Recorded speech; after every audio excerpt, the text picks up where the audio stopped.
Welcome to the Tattoo Marketing Podcast. On this week's episode, we are going to talk about running meta ads and why it doesn't matter what you like and what you think looks good. It matters what your audience likes and thinks looks good. Good episode, a lot of good information about it, especially if you're running at meta ads, Facebook, Instagram, or you're thinking about doing it. Enjoy.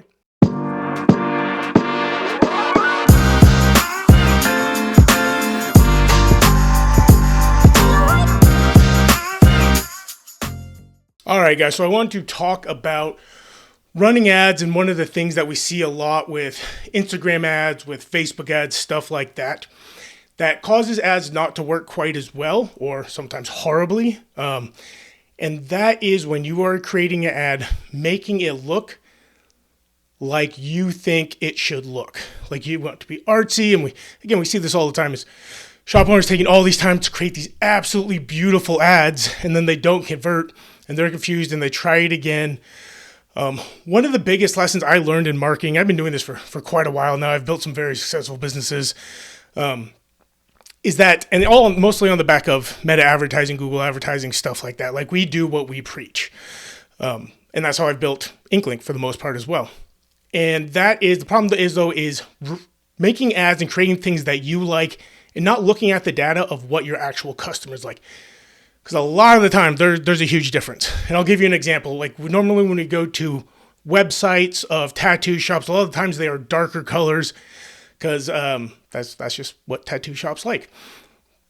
But when we've tested darker landing pages versus lighter landing pages, like literally black versus white, the white one will always outperform the black one by around 60%, which is huge.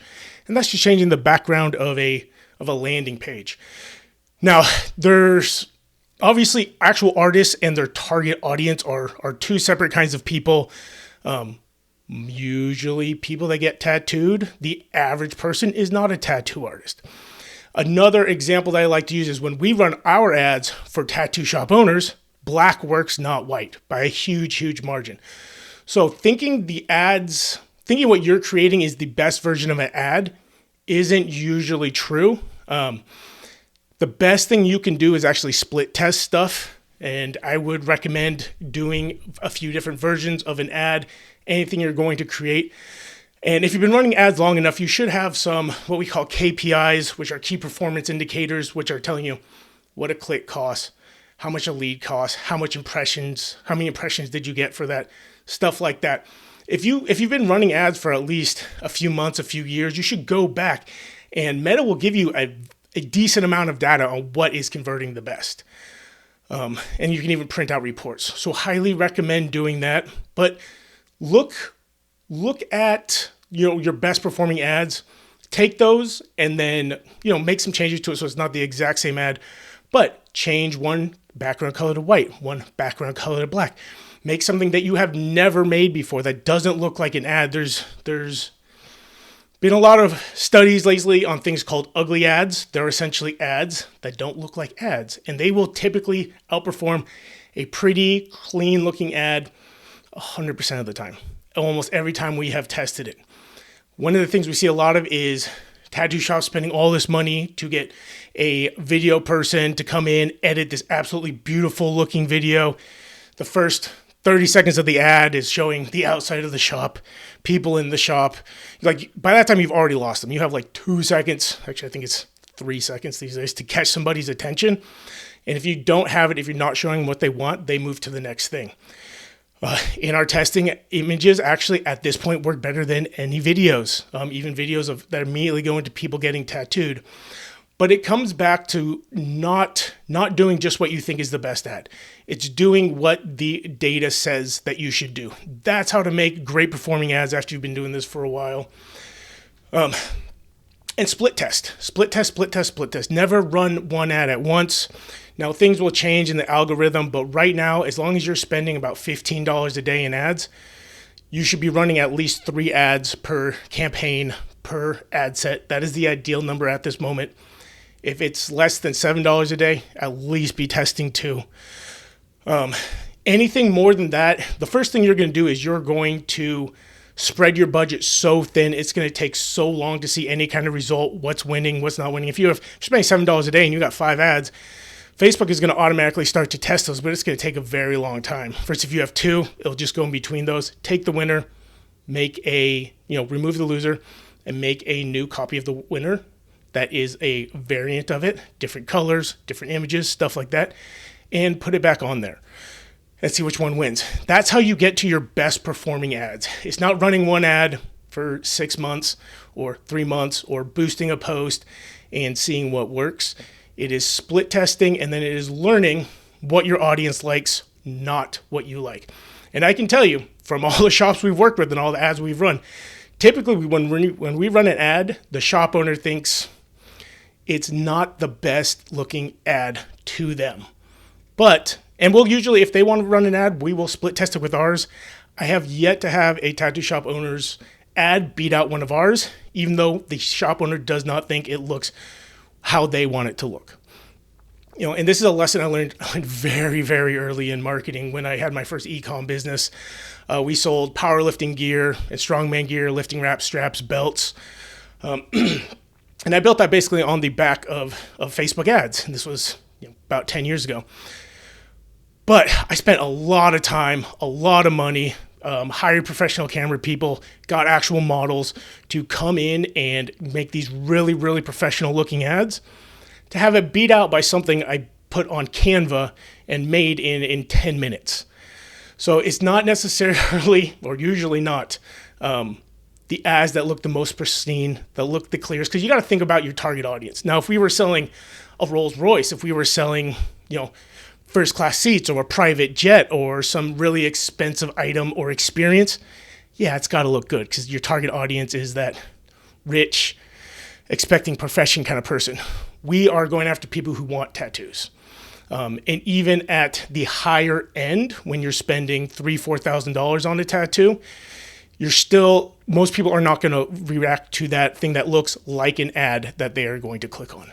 And again, that is from us spending, I think now we're spending over $50,000 a month in advertising for our shops.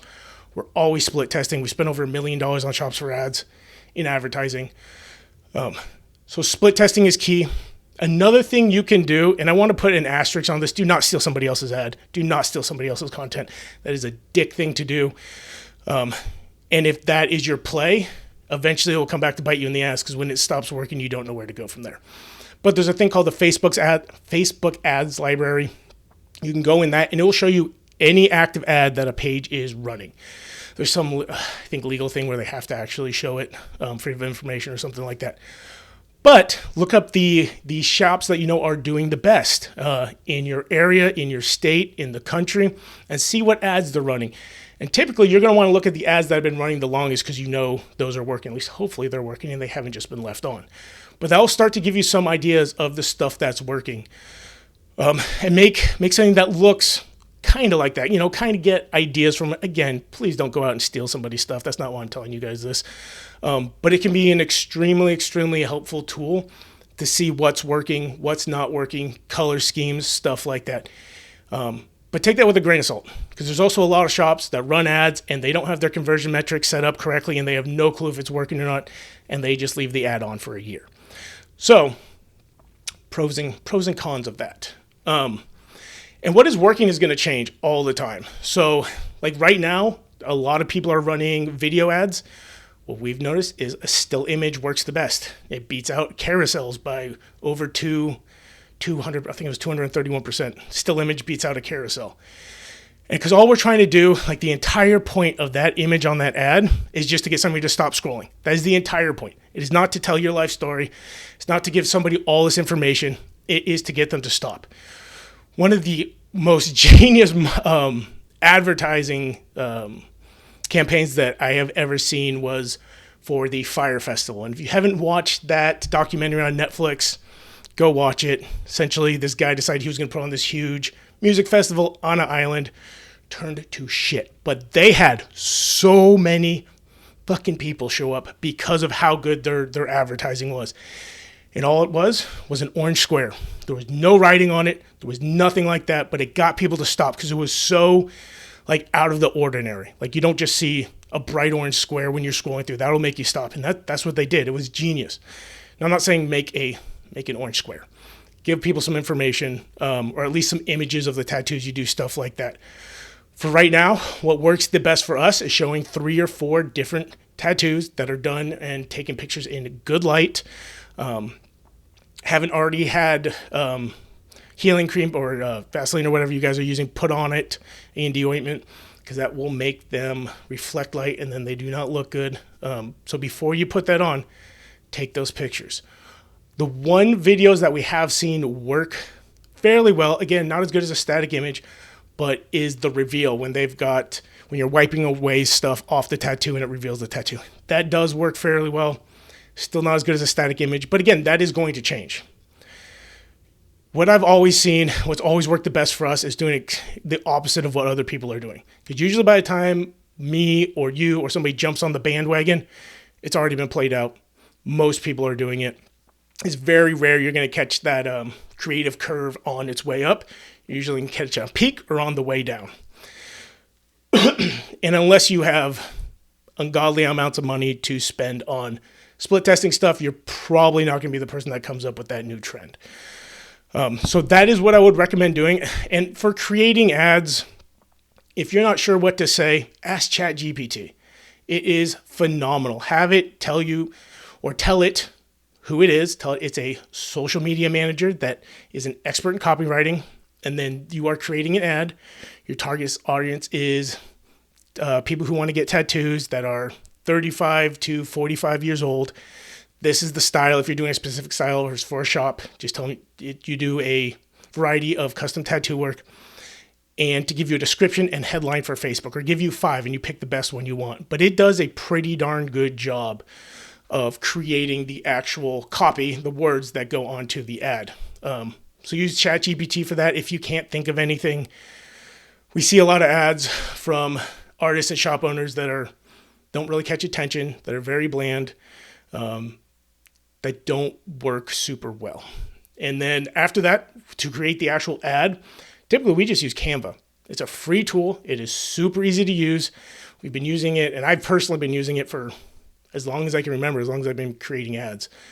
Highly efficient tool. Again, that is free. Another thing is if you want to get more information on what is going on with Meta and their changes, because if you run Meta ads for more than a month, you've probably gone in there and something has changed and a button is missing or a button has been added or they added Audience Plus. There is a YouTube channel, Ben Heath, BenHealth. And he is on top of this stuff as soon as it comes out. Like, he reads the ungodly, boring stuff that Meta puts out on changes and then puts it into a video that is extremely easy for anybody to hear. So highly recommend doing that. And he'll actually show you how to set up ads and stuff. He owns an agency. He does not do tattoo shops. So again, take everything with a grain of salt. You're still going to need to set it up and split test stuff. But it's a good starting resource. On top of that, we have our YouTube channels that will actually show you how to create an ad from going into the ad manager all the way to pushing publish and making that ad live. And we'll be doing a workshop here in the next couple months, free online seminar for you guys that will have updates for 2025. But I just wanted to jump on real quick, get that out there. It's one of the biggest misconceptions because people always think they know they're right. They always think they know their area. They always think they know their audience. And then you see the ads that they've been running and you can tell that they are not resonating with their audience because they just aren't working. So split testing stuff, going and figuring out what is working. When you find a winning ad, make a couple duplicates of it and then make slight changes to it and make it work just a little bit better. And that's how you get to a meta ad that works extremely well. If you have any questions or if you're interested in working with us and seeing how we can set up your meta ads for you, just book a call with us. It's a free 15-minute consultation. It's not a sales call. It's just to learn about your shop and see if we'd be a good fit. Hopefully that was helpful, and I'll talk to you guys next week.